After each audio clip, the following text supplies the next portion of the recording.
कुठे गेला माझा बाळ मी रडते दाई दाई येणारे दादा मला झोप येत नाही येणारे दादा मला झोप येत नाही। ती आई सांगते तलहाताचा पाळणा मी केला तळहाताचा पाळणा मी केला नेत्र दिवाचा दिवा मी लाविला कुठे गेला माझं बाळ कुठे गेलं माझं बाळ मी रडते दाई दाई येणारे दादा मला झोप येत नाही येणारे दादा मला झोप येत नाही। आता नुकतीच तोंडावर रक्षाबंधन आली आहे दिवाळी येईल तेव्हा त्या बहिणींना आठवण पडेल की भाऊ जीवनामध्ये तत्व किती महत्वाचं आहे।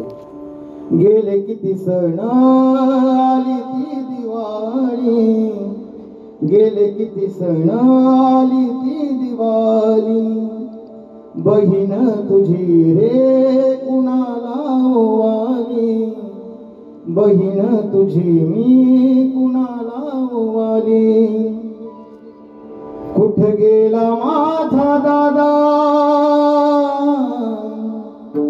कुठे गेला माझा दादा मी रडते दाई दाई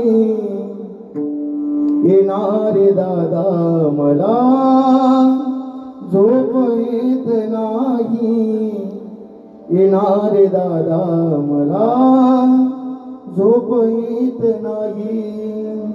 बहिणी भावामध्ये कितीतरी भांडणं असली ना तरी बहिणीचा खरा पाठीराखा जर कोण असेल आई बाप नसतो तर भाऊ असतो।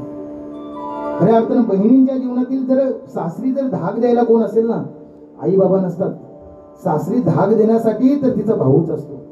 जोपर्यंत सासरी भाऊ असतो माहेरी भाऊ जिवंत असतो ना सासरकडे त्यांची त्या सुनेला उलट बोलायची हिंमत नाहीये कारण माहेरी भाऊ जिवंत आहे। भावा भावांमध्ये जरी कितीतरी वाद असला परंतु जेव्हा एखाद्याचा भाऊ निघून जातो ना तर तेव्हा त्याला त्याच्या भावाची किंमत मिळते। तो भाऊ देखील वर्णन करतो भाऊ तुझा मी मनाचा रे भोळा